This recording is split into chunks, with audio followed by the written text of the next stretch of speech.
Design engineering series और मेरा नाम मोहम्मद इब्राहिम है। तो आप लोग मुझसे मेरे ईमेल एड्रेस के थ्रू या वेबसाइट के थ्रू कांटेक्ट कर सकते हैं। ये एंटायर मॉडल सिमुलिंक का मॉडल जो है वो मेरी वेबसाइट पे अवेलेबल है फॉर द फ्री डाउनलोड। अच्छा, जो डिज़ाइन सीरीज़ में हम लोग प्रोजेक्ट्स डिस्कस करने वाले हैं वो बेसिकली मॉडर्न टेक्नोलॉजी से रिलेटेड होंगे, जिसके अंदर पावर इलेक्ट्रॉनिक्स आ रही है, कन्वर्टर डिज़ाइन आ रहा है, इन्वर्टर डिज़ाइन आ रहा है, इलेक्ट्रिक व्हीकल्स आ रही हैं, बैटरी मैनेजमेंट सिस्टम्स आ रहे हैं, स्मार्ट ग्रिड्स आ रहे हैं, उनके कंट्रोल सिस्टम्स आ रहे हैं, फजी लॉजिक या ऑप्टिमाइजेशन की टेक्निक्स आ रही हैं हमारे पास। सो हम बेसिकली डिज़ाइन इसी से रिलेटेड जो है वो करने वाले हैं। अच्छा, कोई भी सिस्टम हम बना लें, चाहे वो कॉम्प्लेक्स हो या सिंपल हो, पर उसकी बेस जो है वो किसी न किसी सिस्टम पे, किसी न किसी कंपोनेंट पे होती है। जैसे यहाँ पे जो सर्किट है हमारे पास वो किसी ईवी सिस्टम का पार्ट हो सकता है। मैं एज अ बक कन्वर्टर की बात कर रहा हूँ, और बक कन्वर्टर जो है वो किसी रजिस्टर का पार्ट हो सकता है। तो किसी कम्प्लेक्स सिस्टम को समझने से पहले यह है कि हम उसका एक सिंपल सिस्टम समझें, सो दैट कि हमारे पास जो है वो ऐसा से कम्प्लेक्स सिस्टम समझने में आसानी है। तो यहाँ पे एक बक कन्वर्टर दिया गया है। जो बक कन्वर्टर डिज़ाइन किया गया है वो 48 वोल्ट टू 18 वोल्ट्स के लिए हमने एक बक कन्वर्टर डिज़ाइन किया है। तो बेसिकली क्या है कि हमने इनपुट पे जो डीसी वोल्टेज दिए हैं वो 48 वोल्ट्स दिए हैं, और आउटपुट पे हमें 18 वोल्ट्स मिल रहे हैं। अब हम अगर अपने डीसी सप्लाई को चेक करें तो हमने यहाँ पे इसको 48 वोल्ट्स पे सेट किया हुआ है, और जबकि हमारा जो आउटपुट है वो हमें रजिस्टर के क्रॉस मिला, तो हमने 10 ओम का रजिस्टर क्या है यूज़ किया हुआ है। दोनों के क्रॉस हमने वोल्टेज मेजरमेंट्स ऐड की हुई हैं, और एक डैशबोर्ड बना के हमने इसके अंदर 48 वोल्ट्स और 18 वोल्ट्स को क्या है शो किया हुआ है।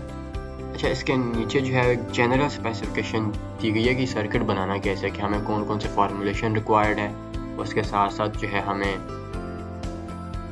कौन कौन से और जो रजिस्टर कैपेसिटर और इंडक्टर्स की वैल्यूज़ कैलकुलेट करनी है, उनको कैसे कैलकुलेट करना है। तो एक बेसिक सिनेरियो जो है बक कन्वर्टर डिज़ाइन का वो हमने यहाँ पे दिया हुआ है।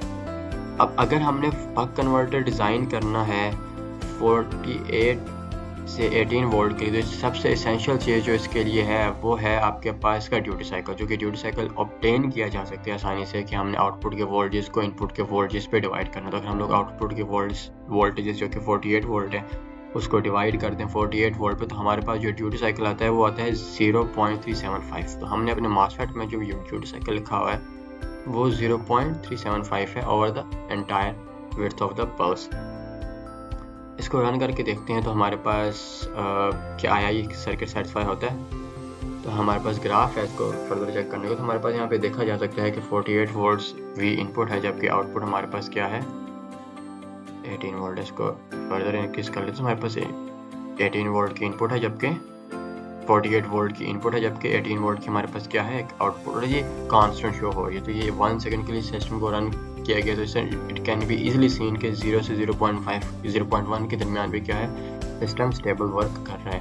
But the question is that कि अगर मैं यहाँ पे लेट्स से मुझे 18 की जगह 12 वोल्ट चाहिए तो मैं क्या कर सकता हूँ। तो बेसिकली मैंने आपको बताया था कि इसके लिए सबसे बेहतरीन तरीका यह है कि 40 आउटपुट को इनपुट पे डिवाइड करने का। तो अगर हम लोग इनपुट को जो कि 12 वोल्ट्स हैं उसको डिवाइड कर दें 48 वोल्ट्स तो जो ड्यूटी साइकिल हमारे पास आ रहा है वो आ रहा है 0.25। तो हमने सिर्फ यहाँ पे जाके इसका ड्यूटी साइकिल चेंज करना है, जो कि होगा 0.25, एंड ड्यूटी साइकिल चेंज करने के बाद अपनी पल्स का हमने मॉसफेट को उसमें चलाना था। तो now we can see that कि हमारे पास जो आउटपुट के वोल्टेज आ रहे हैं वो 12 वोल्ट्स आ रहे हैं। फर्दर अगर हम लोग इसको चेक भी कर लें तो हमारे पास इनपुट्स पे अगेन 48 वोल्ट्स हैं, लेकिन आउटपुट हमारे पास क्या है 12 वोल्ट की आ रही है।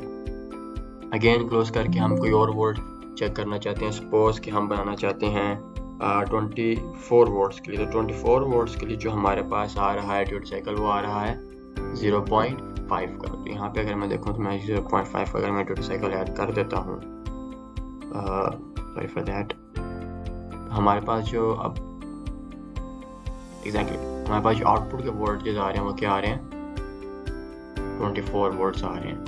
तो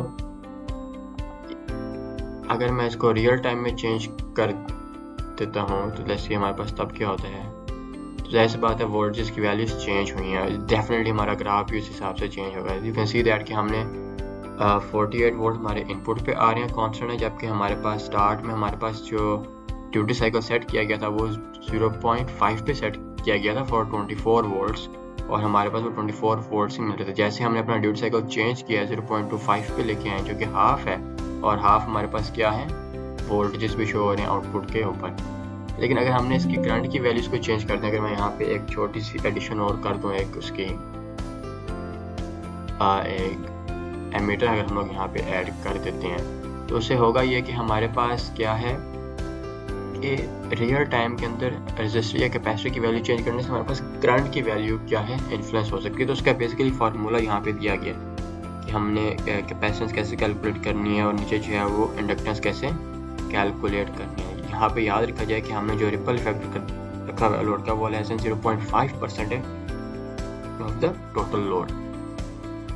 एनी हाउ ये सर्किट अवेलेबल है वेबसाइट पे, तो उसको फर्दर डिस्कस करना बेहतर है कि इसको MATLAB पे प्रैक्टिस करके डिस्कस कीजिए, so that you can use it in any project. That is it for today, and thank you so much.